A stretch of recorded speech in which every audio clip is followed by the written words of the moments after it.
Título: Lapsos da Fala, capítulo 5. Esse texto pertence ao 6º volume das Publicações de Freud. O material linguístico comum que usamos ao falar em nossa língua materna parece estar protegido contra o esquecimento, mas sucumbe com frequência bem maior a uma outra perturbação, conhecida como lapsos da fala. Os lapsos de linguagem que observamos nas pessoas normais dão a impressão de serem um estágio preliminar das chamadas parafasias, que surgem em condições patológicas. Esse é um assunto em que me encontro na situação excepcional de poder reconhecer o valor de uma obra anterior. Em 1895, Meringer e Semayer publicaram um estudo sobre lapsos na fala e na escrita, mas com pontos de vista muito distantes dos meus. Um dos autores porta-voz do texto é filósofo, e foram seus interesses linguísticos que o levaram a tentar descobrir as normas que regem os lapsos da fala. Ele esperava poder inferir dessas regras a existência de, abre aspas, certo mecanismo mental em que os sons de uma palavra, de uma frase e também das palavras inteiras entre si acham-se ligados e entrelaçados de maneira muito peculiar. Fecha aspas. Os exemplos de lapsos da fala compilados pelos autores são inicialmente agrupados em categorias puramente descritas. São classificados como transposições, abre parênteses, por exemplo, a Milo de Vênus em vez de a Vênus de Milo, fecha parênteses, pré-sonâncias ou antecipações, por exemplo, es war mir auf der Schwest, auf der Brust so schwer, pós-sonâncias ou perseverações. Por exemplo, ich fordere Sie auf der Hall unseres Chefs aufzustoßen, em vez de anzustoßen. Contaminações, por exemplo, setzt sich auf den Hinterkopf, resultante de setzt sich einen Kopf auf, e de stellt sich auf die Hinterbeine ou Beine. E substituições, por exemplo, ich gebe die Praparit in den Briefkasten, em vez de Brutkasten. Além dessas categorias principais, há ainda algumas outras menos importantes ou menos significativas segundo nosso ponto de vista. Nesse agrupamento em categorias não faz diferença que a transposição, distorção, amalgamação e etc. se refiram a sons isolados numa palavra, a sílabas ou a palavras inteiras da frase intencionada. Para explicar os vários tipos de lapsos de fala por ele observados, Mehringer postula que os sons da língua, entre colchetes fonemas, têm diferentes valências psíquicas. Quando inervamos o primeiro som de uma palavra ou a primeira palavra de uma frase, o processo excitatório já se estende aos sons posteriores e às palavras subsequentes e, posto que essas inervações são simultâneas, elas podem exercer reciprocamente uma influência modificadora. A excitação do som psiquicamente mais intenso o faz ressoar antes ou perseverar, e desse modo perturba o processo de inervação de nossa menor valência. Por isso é preciso determinar quais são os sons de maior valência numa palavra. Mehringer sustenta, abre aspas, se quisermos saber qual o som de maior intensidade numa palavra, deveremos observar a nós mesmos quando procuramos uma palavra esquecida, por exemplo, um nome. O primeiro som a voltar à consciência é sempre aquele que teve a maior intensidade antes do esquecimento, fecha aspas.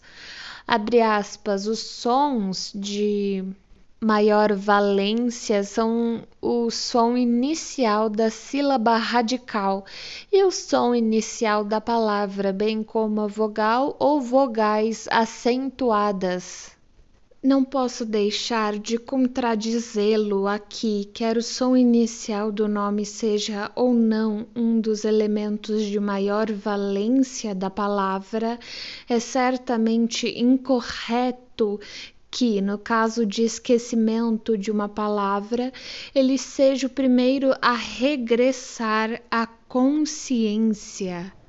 Portanto, a regra formulada acima não se aplica. Quando nos observamos ao procurarmos um nome esquecido, somos forçados com relativa frequência a expressar a convicção de que ele começa por determinada letra, e com igual frequência essa convicção se revela fundada ou infundada. A rigor, eu afirmaria que na maioria dos casos o som inicial que anunciamos é falso. Em nosso exemplo de Signorelli, os nomes substitutos tinham perdido o som inicial e as sílabas essenciais. Foi precisamente o par de sílabas de menor valência, travessão, L, travessão, que voltou à memória no nome substituto Botticelli ou Botticelli. O caso seguinte, por exemplo, pode ensinar-nos quão pouco os nomes substitutos respeitam o som inicial do nome esquecido. Um dia foi-me impossível lembrar o nome do pequeno país cuja capital é Monte Carlo. Seus nomes substitutos foram Piedmont, Albania, Montevidéu e Colico. Albania logo foi substituída por Montenegro. Então me ocorreu que a sílaba Monte, pronunciada Mon, aparecia em todos os nomes substitutos, exceto o último. Isso me facilitou descobrir, partindo do nome do príncipe Alberto, entre colchetes, o príncipe regente. O nome esquecido, Mônaco, Colico, imita aproximadamente o ritmo e a sequência de sílabas do nome esquecido. Admitindo a suposição de que um mecanismo semelhante ao demonstrado no esquecimento de nomes também poderia desempenhar um papel nos fenômenos dos lapsos da fala, somos levados a formar um juízo mais aprofundado dos casos de lapsos da fala. A perturbação da fala que se manifesta no lapso pode ser causada, em primeiro lugar, pela influência de outro componente do mesmo dito, travessão, isto é, por uma antecipação ou uma perseveração do som, travessão, ou por outra formulação das ideias contidas na frase ou no contexto que se tenciona enunciar. A esse tipo pertencem todos os exemplos acima tomados de Meringer e Mayer. A perturbação poderia, contudo, ser de um segundo tipo, análogo ao processo do caso de Signorelli. Poderia resultar de influências externas à palavra, frase ou contexto, e provir de elementos que não se pretende enunciar e de cuja excitação só tomamos conhecimento justamente através da própria perturbação. O que esses dois modos de formação dos lapsos da fala têm em comum é a simultaneidade da excitação, e o que os diferencia é situar-se a origem da perturbação dentro ou fora da frase ou contexto. A diferença inicialmente não parece tão grande no que concerne a certas deduções que podem ser feitas a partir da sintomatologia dos lapsos da fala. É evidente, contudo, que apenas no primeiro caso existe qualquer perspectiva de se extraírem dos fenômenos dos lapsos da fala conclusões sobre o mecanismo que vincule os sons e palavras entre si, de modo a que eles influam mutuamente em sua articulação, travessão, isto é, conclusões como as que o filósofo esperava obter do estudo dos lapsos da fala. No caso de interferência de influências externas, a frase ou o contexto do que é dito tratar-se-ia, antes de mais nada, de saber quais são os elementos interferentes, surgindo depois a questão de saber se também o mecanismo dessa perturbação pode revelar as presumíveis leis da formação da fala. Não se pode afirmar que Meringer e Mayer tenham descuidado da possibilidade de as perturbações da fala resultarem de influências psíquicas complicadas, de elementos externos à palavra, frase ou sequência de palavras como tais. Eles tiveram de observar que, a rigor, a teoria da desigualdade da valência psíquica dos sons só é suficiente para esclarecer as perturbações do som, bem como as antecipações e perseverações dos sons. Nos casos em que as perturbações da palavra não podem ser reduzidas a perturbações dos sons, abre parênteses, como por exemplo nas substituições e contaminações de palavras, fecha parênteses, eles não hesitaram em procurar uma causa para os lapsos fora do contexto intencionado. Procedimento este que eles justificam através de alguns bons exemplos. Cito os seguintes trechos. Hu estava falando de ocorrências que, em seu íntimo, considerava como é uma palavra só, Schweinereien, entre abre colchetes, repugnantes, literalmente porcarias, fecha colchetes. Tentou, porém, exprimir-se de modo mais suave e começou, mas então certos fatos vieram a Vorschwen. Maier e eu estávamos presentes e Hu confirmou ter pensado em Schweinereien. O fato de essa palavra pensada logo ter se tornado atuante, traindo-se em Vorschwen, é suficientemente explicado pela semelhança das palavras. Assim como nas contaminações, também nas substituições, travessão, e provavelmente em grau muito maior, travessão. As imagens linguísticas flutuantes ou errantes desempenham um grande papel, mesmo quando ficam abaixo do limiar da consciência. Elas ainda estão suficientemente próximas para serem eficazes, e é fácil serem acionadas por alguma semelhança com o complexo a ser falado, provocando então um desvio na sequência de palavras ou cruzando essa sequência.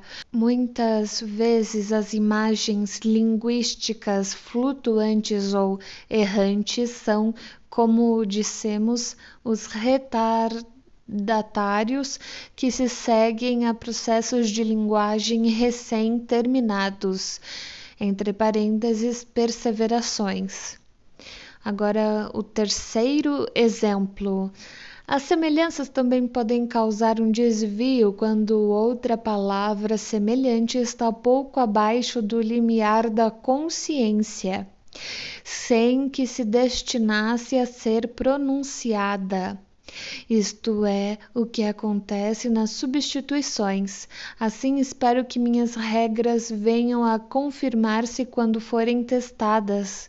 Para isso, entretanto, é necessário, abre parênteses, se o falante for outra pessoa, fecha parênteses, que eu saiba com clareza tudo o que se passou nos pensamentos do falante. Eis um caso instrutivo.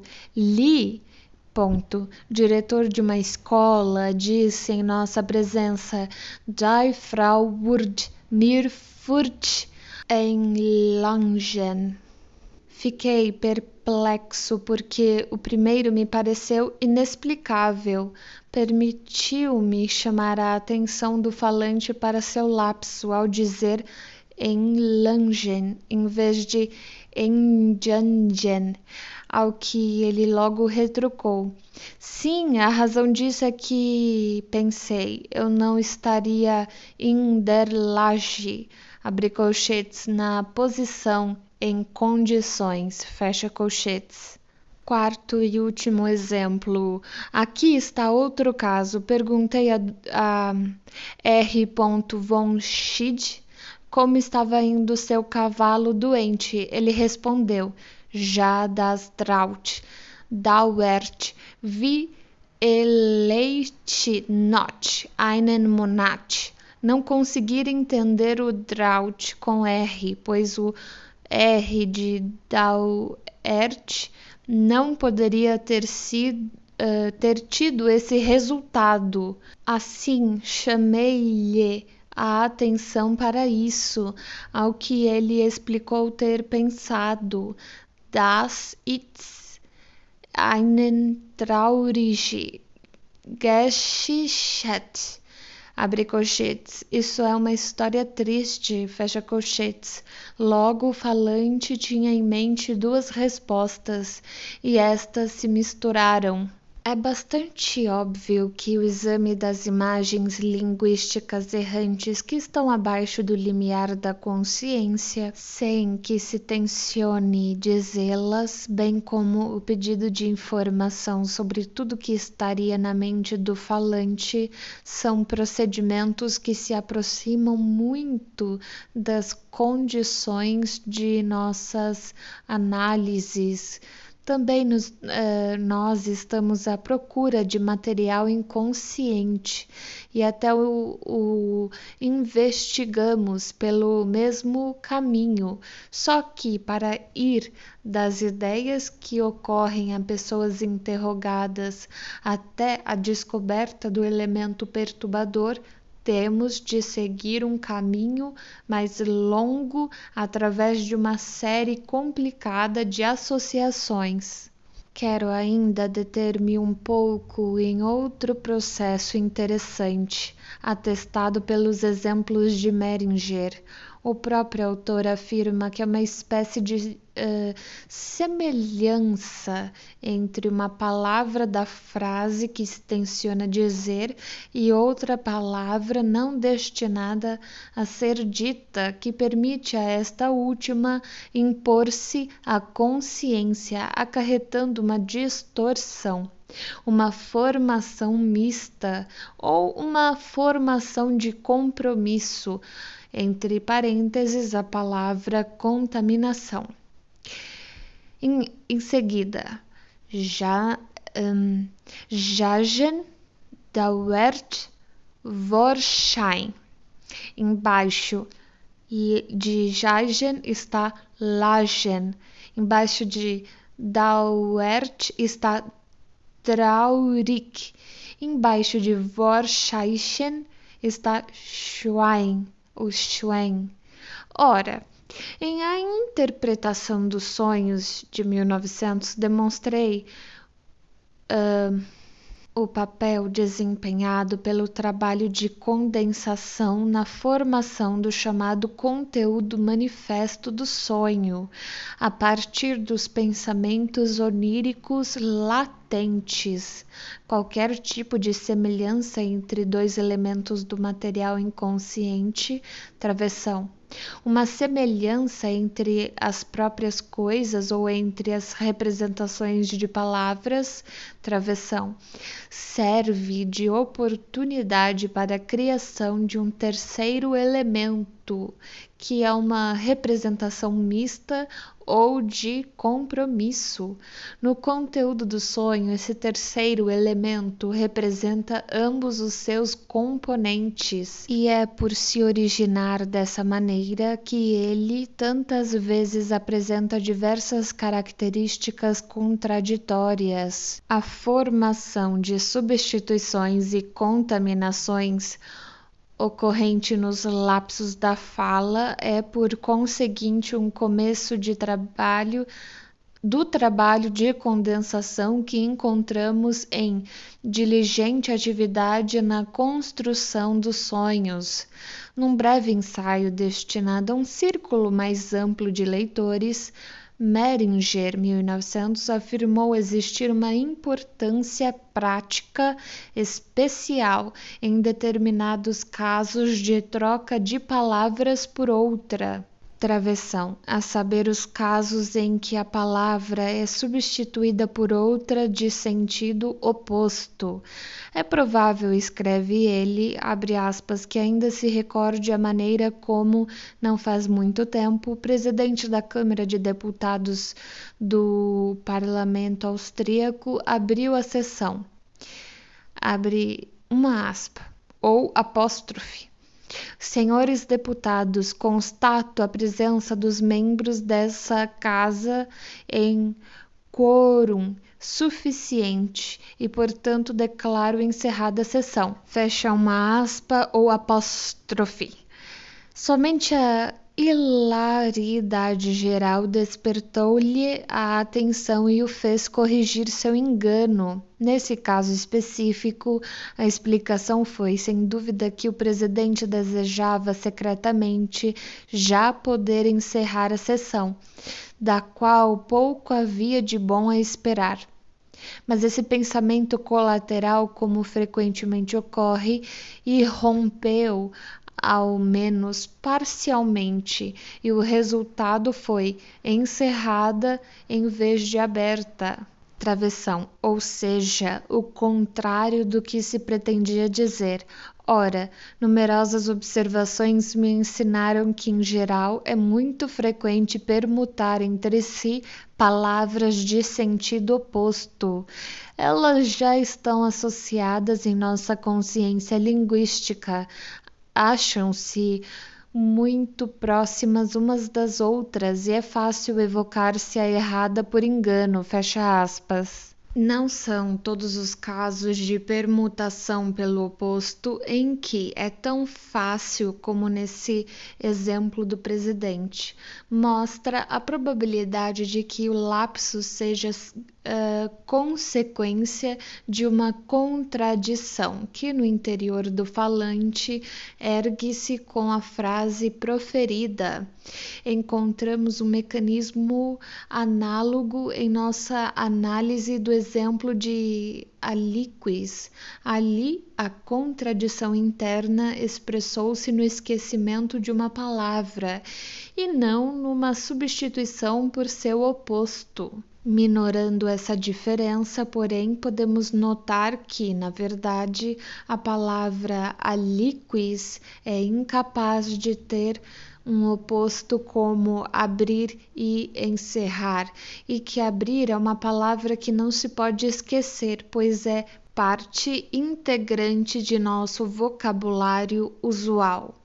Se os últimos exemplos de Meringer e Mayer mostram que a perturbação da fala pode surgir de um lado por influência da antecipação ou da perseveração de sons e palavras da mesma frase, os quais tenciona falar, e de outro pelo efeito de palavras externas à frase intencionada, cuja citação não se evidenciaria de outro modo, a primeira coisa que deveremos averiguar é se essas duas classes de lapsos da fala podem ser nitidamente separadas e de que modo um exemplo de uma classe pode ser distinguido de um caso da outra. Nesse ponto de argumentação, contudo, devemos ter em mente as concepções expressas por Wundt, que aborda os fenômenos dos lapsos da fala em sua ampla discussão das leis do desenvolvimento da fala. Segundo ele, um traço que nunca falta a esses e outros fenômenos correlatados é a atividade de certas influências psíquicas. Abre aspas. Antes de mais nada, elas têm um determinante positivo sob a forma do fluxo desinibido de associações sonoras e associações de palavras evocadas pelos sons falados. A isso vem somar-se um fator negativo sob a forma de supressão ou relaxamento dos efeitos inibidores da vontade sobre esse fluxo, assim como da atenção que se reafirma nesse ponto como função da vontade.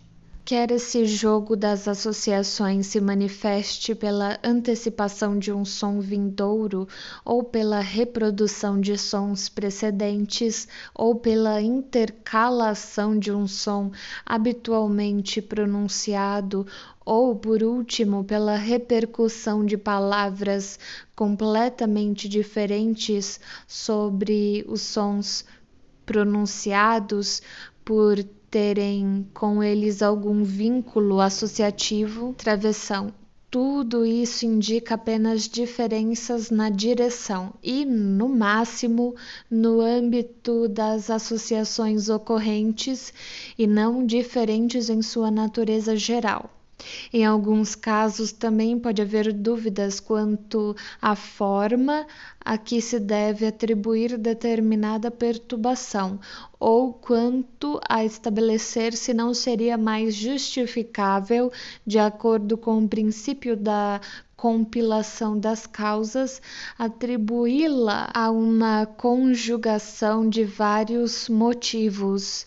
Wundt, 1900. Considero plenamente justificadas e muito instrutivas essas observações de Wundt. Talvez pudéssemos enfatizar mais decididamente do que Wundt que o fator positivo que favorece o lapso da fala, abre parênteses, o fluxo desinibido de associações, fecha parênteses, bem como o fator negativo, abre parênteses, o relaxamento da atenção inibidora, fecha parênteses, tem invariavelmente um efeito conjunto, de modo que os dois fatores tornam-se apenas maneiras diferentes de encarar um mesmo processo.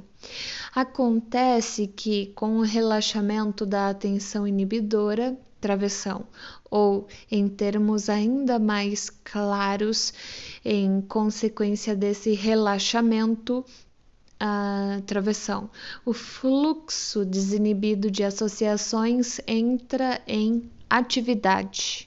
Entre os lapsos da fala que eu mesmo compilei, dificilmente haverá algum em que eu seja forçado a atribuir a perturbação da fala única e exclusivamente ao que Wundt, 1900, chama de efeito de contato dos sons. Quase invariavelmente descubro, ademais, uma influência perturbadora que provém de algo externo ao enunciado pretendido, e o elemento perturbador é um pensamento singular que permaneceu inconsciente, que se manifesta no lapso da fala e com frequência só pode ser trazido à consciência através de uma análise detalhada, ou então é um motivo psíquico mais geral que se volta contra o enunciado inteiro. Minha filha fez uma careta ao morder uma maçã e eu quis lhe fazer a seguinte citação: Der Afgar possierlich ist, zumal wenn von Apfel frisst. Mas comecei, abre aspas, der Apfel, reticências, fecha aspas, abre colchetes, palavra inexistente, fecha colchetes. Isso parece uma contaminação de, abre aspas, af, que é AFFE, abre colchetes, macaco, fecha colchetes e aspas, e, abre aspas, Apfel, é APFEL, abre colchetes, maçã, fecha colchetes e aspas, abre parênteses, uma formação de compromisso, fecha parênteses, ou poderia ser encarado como uma antecipação de Apfel, que estava para ser pronunciada. Entretanto, as coisas se passaram mais exatamente da seguinte maneira. Eu já havia iniciado essa citação antes e não cometer um lapso na primeira vez. Só o cometi ao repeti-la. A repetição foi necessária porque a pessoa interpelada, estando absorta em outra coisa, não me escutou. Tenho de incluir essa repetição junto com minha impaciência de terminar a frase, entre os motivos do lapso que se apresentou como produto da condensação.